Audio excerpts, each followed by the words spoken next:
If you're applying in the new UCAS cycle and have absolutely no idea how things work, I'll be walking you through every step with this new UCAS series to help you get into the university of your dreams.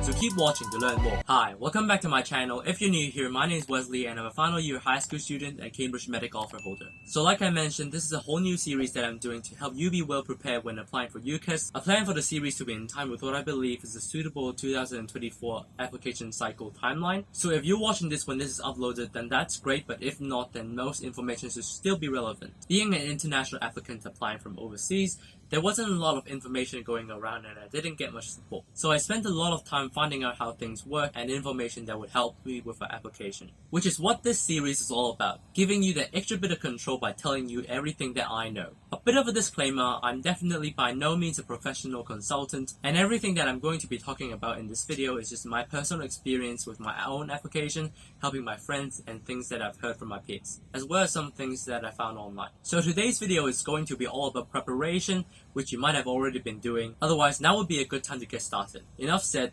let's begin. So the first step is obviously to do your research, and the first thing that you want to look at is your subject choice and then your possible uni choices. Because these two things shape all the steps to come. And it also gives you a chance to affirm that this is the subject for you by looking at really what the course entails. Next, when you have a bit of idea about where you want to go, you then want to look at the soft and hard requirements. By hard requirements, I mean the mandatory steps for you to receive an offer. So these include which deadlines to follow on UCAS, if there are any admission tests, if you're international, there are English language requirements, as well as if there are any interviews. You need to know these things so that you can plan your future steps accordingly. The more common admission tests include the BMAT, the UCAT, the LNAT, the TMUA, and TSA, etc. Most of these will be supplied by either Pearson or Cambridge admissions testing, and I'll put links to the more common ones down below. So please check your faculty websites to make sure that you know which test that you have to take. Interviews are pretty straightforward, and firstly, not all subjects and unis have interviews, but if there are, the style and type of questions across different unis are usually pretty standard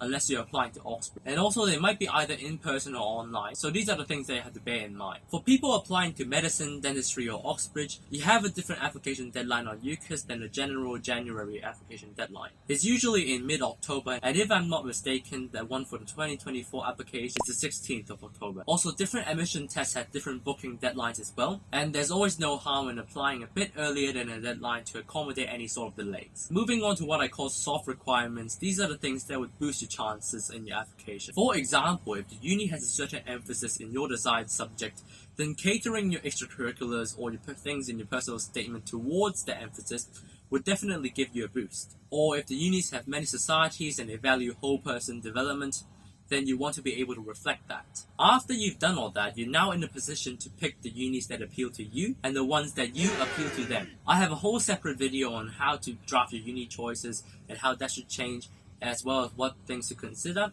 So do check out that video for more details. Now the next thing is to know what other things that you have to do and when. If you're a home applicant and you're at a proper sixth form, then you're probably given a school schedule to follow so that it's easier to follow on school checks and such. But your own roadmap should not only include the general items and the deadlines, but also the mini steps that you have to take in between within a certain time frame in order to perfect those so-called general items. By having a detailed roadmap, you avoid missing out on any of the small steps in this hectic and confusing application process alongside your already busy study schedule. This also allows you to have a better idea of everything in order to have better time management. On screen right now is a general timeline for this application cycle, so you can take this down and fill in with your own personal steps in between. When I was handling my own application, I had a set of checklists and timelines put on my wall so that I can easily keep track of any of the mini steps that help me make my application and make sure that I've booked all the tests and submitted any forms ahead of the deadline. So as far as I know, the personal statement is still in place this application cycle, and the only changes are being made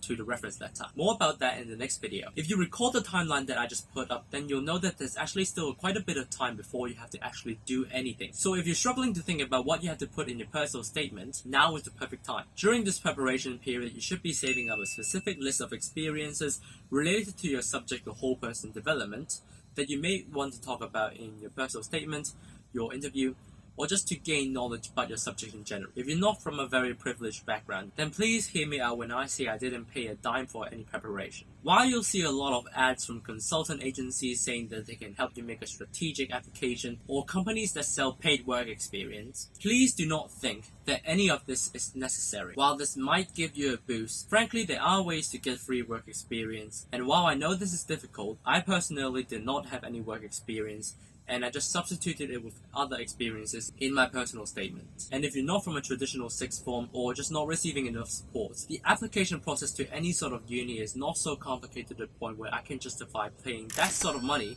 to any consultant. And while this is just my personal take on this, it's definitely fine if you prefer and are able to afford a consultant or any sort of work experience that is paid, but just don't think that that's something mandatory to help you get into top unis. And while that's just my personal opinion, this is what this whole series is about, giving everyone a chance to achieve what you've dreamt of achieving. Going back onto the topic, experiences worth looking out for are mentorship programs or workshops from any sort of NGOs, volunteering, free work experience by contacting organizations or companies, seminars, webinars, online workshops, books or journals related to your subject, or even just clubs and societies in your school. So if you're really passionate about your own subject, then none of this will seem like a chore to you, and you'll find yourself really enjoying and growing throughout the process. It's really more about personal development than building an impressive CV. Like I mentioned, I put out a set of checklists and timeline on my wall, and after I'd done each event, I crossed them out on the checklist and also put them down on an Excel file or Google Sheets file in my computer,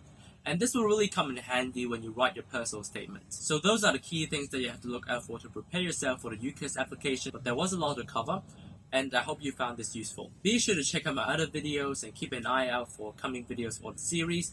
And guys, I really appreciate if you just share this video to anyone who might find this useful. As always, if you have any ideas, thoughts or questions, then pop in the comments down below. Be sure to like and subscribe, and I'll see you next time. Bye!